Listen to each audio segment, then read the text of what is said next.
Friends, brain ബൂസ്റ്ററിൻ്റെ പുതിയൊരു വീഡിയോയിലേക്ക് എല്ലാവർക്കും സ്വാഗതം. അപ്പോൾ കഴിഞ്ഞ 2 പാർട്ടിലായിട്ട് നമ്മൾ പഠിച്ചത് ഫസ്റ്റ് 2 ലെയേഴ്സ് എങ്ങനെയാണ് ശരിയാക്കുന്നതെന്നാണ്. ഇനി നമ്മൾ പഠിക്കാൻ പോകുന്നത് മുകളിലത്തെ യെല്ലോ എങ്ങനെയാണ് ശരിയാക്കുന്നതെന്നാണ് നമ്മളിനി പഠിക്കാൻ പോകുന്നത്. ഫസ്റ്റ് നമുക്ക് യെല്ലോയുടെ ഒരു പ്ലസ് ഉണ്ടാക്കണം. അത് ഓൾറെഡി ഉണ്ടായവർക്ക് കുഴപ്പമില്ല. ഇപ്പോൾ 2-3 ഉണ്ടായവരാണെങ്കിലും സെയിം ഇക്വേഷൻ തന്നെയാണ് ചെയ്യേണ്ടത്. ഒരു യെല്ലോനെ നമ്മൾ ആദ്യം ഫേസ് ചെയ്ത് പിടിച്ചതിന് ശേഷം സ്ക്രീനിൽ കാണിക്കുന്ന ഇക്വേഷൻ ചെയ്യുക.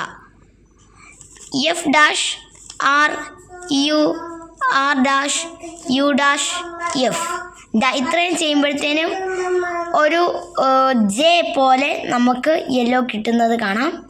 ആ ജെനെ ഫേസ് ചെയ്ത് പിടിച്ചതിന് ശേഷം ഇക്വേഷൻ റിപ്പീറ്റ് ചെയ്യുക.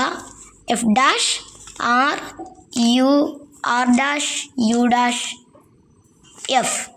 ഇത്രയും ചെയ്യുമ്പോഴത്തേനും നമുക്ക് യെല്ലോയുടെ ഒരു ലൈൻ കിട്ടും. ലൈനെ നമ്മുടെ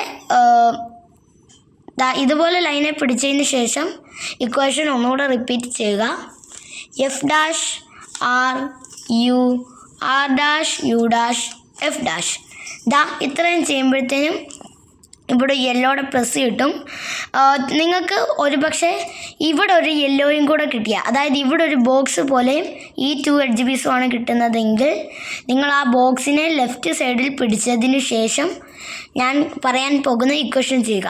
ഇപ്പോൾ നിങ്ങൾക്കൊരു എക്സാക്ട്ലി പ്ലസ് ആണ് കിട്ടുന്നതെങ്കിൽ നിങ്ങൾ ഒരു യെല്ലോനെ ലെഫ്റ്റ് സൈഡിൽ ഇതുപോലെ പിടിച്ചതിന് ശേഷം ചെയ്യുക.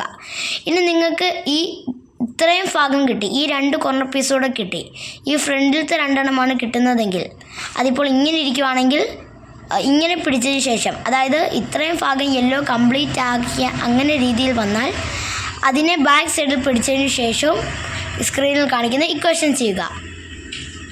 Equation R U R dash U R U two R dash. ഇത്രയും ചെയ്യുമ്പോഴത്തേനും എനിക്ക് ഒരു ബോക്സും 2 എഡ്ജ് പീസും കിട്ടിയിട്ടുണ്ട്. ബോക്സിനെ ലെഫ്റ്റ് സൈഡിൽ പിടിച്ചതിന് ശേഷം ഇക്വേഷൻ റിപ്പീറ്റ് ചെയ്യുക. R U R dash U R U two R dash. ഇത്രയും ചെയ്യുമ്പോഴത്തേനും ഇവിടെ യെല്ലോ കംപ്ലീറ്റ് ആയിട്ട് കിട്ടും. കംപ്ലീറ്റ് ആയിട്ട് കിട്ടാത്തവർ ഇക്വേഷൻ റിപ്പീറ്റ് ചെയ്താൽ മതി. യെല്ലോ കംപ്ലീറ്റ് ആയിട്ട് കിട്ടിയിട്ടുണ്ട്. ഇനി നമുക്ക് ഇത്രയും ഈ 4 പോർഷൻസ് ആണ് കംപ്ലീറ്റ് ആക്കേണ്ടത്. ഇപ്പോൾ എനിക്ക് ഇവിടെ ഓൾറെഡി ഇങ്ങനെ വന്നിട്ടുണ്ട്. ഇങ്ങനെ വരാത്തവർ, അതായത് നിങ്ങൾക്ക് സാധാരണ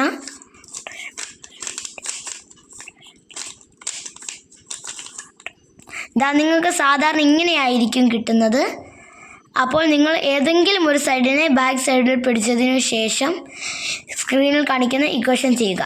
R dash F R dash B two R F dash R dash B two R two. ഇത്രയും ചെയ്യുമ്പോഴത്തേനും നിങ്ങൾക്ക് ഒരു ലൈനോ അഥവാ 2 കളേഴ്സ് കോർണർ പീസായിട്ട് വന്നിട്ട് എഡ്ജ് പീസിൽ 1 കളറും വരുകയോ ചെയ്താൽ നിങ്ങൾ അതിനെ ബാക്ക് സൈഡിൽ പിടിച്ചതിന് ശേഷം ഇക്വേഷൻ റിപ്പീറ്റ് ചെയ്യുക. R dash F R dash B two R F dash R dash B two R two. ഇത്രയും ചെയ്യുമ്പോഴത്തേനും നിങ്ങൾക്ക് ഒരു ലൈനും പിന്നെ 2 കോർണർ പീസും ഒരു എഡ്ജ് പീസും അതുപോലെ ബാക്കി 3 പ്ലേസിലും കിട്ടുന്നത് കാണാം. ഇപ്പോൾ നിങ്ങൾക്ക് ഇവിടെയും ഇതുപോലൊക്കെ തന്നെയാണ് കിട്ടുന്നതെങ്കിലും കുഴപ്പമില്ല. ഇപ്പോൾ ലൈൻ കിട്ടിയിട്ടുണ്ടെങ്കിൽ അതിനെ ബാക്ക് സൈഡിൽ പിടിച്ചും, എല്ലാ സ്ഥലത്തും ഇതുപോലെയാണ് കിട്ടുന്നതെങ്കിൽ ഏതെങ്കിലും ഒരു സൈഡിനെ ബാക്ക് സൈഡിൽ പിടിച്ചും കാണിക്കുന്ന ഇക്വേഷൻ സ്ക്രീനിൽ കാണിക്കുന്ന ഇക്വേഷൻ ചെയ്യുക. R U dash R U R U R U dash R dash U dash R two. ഇത്രയും ചെയ്യുമ്പോഴത്തേനും ഒരു മാറ്റവും ഇല്ലെങ്കിൽ നിങ്ങൾ ഇക്വേഷൻ സെയിം രീതിയിൽ തന്നെ റിപ്പീറ്റ് ചെയ്യുക. R U dash R U R U R U dash R dash U dash R two. Equation 2-3 തവണ റിപ്പീറ്റ് ചെയ്യുമ്പോഴത്തേനും നമുക്ക് ഈ റുബിക്സ് ക്യൂബ് ഫുള്ളായിട്ട് കിട്ടുന്നതായിരിക്കും. അപ്പോൾ 3x3 റുബിക്സ് ക്യൂബ് പാർട്സ് ഇവിടെ അവസാനിച്ചിരിക്കുന്നു. നമ്മൾ ഇപ്പോൾ എങ്ങനെയാണ് ഒരു 3x3 റുബിക്സ് ക്യൂബ് സോൾവ് ചെയ്യുന്നതെന്നും പഠിച്ചിരിക്കുന്നു. നെക്സ്റ്റ് നമ്മൾ 2x2 ആയിട്ട് വരുന്നതായിരിക്കും. അപ്പോൾ 2x2ൻ്റെ വീഡിയോ ആയിട്ട് വരുന്നത് വരെ ഗുഡ് ബൈ.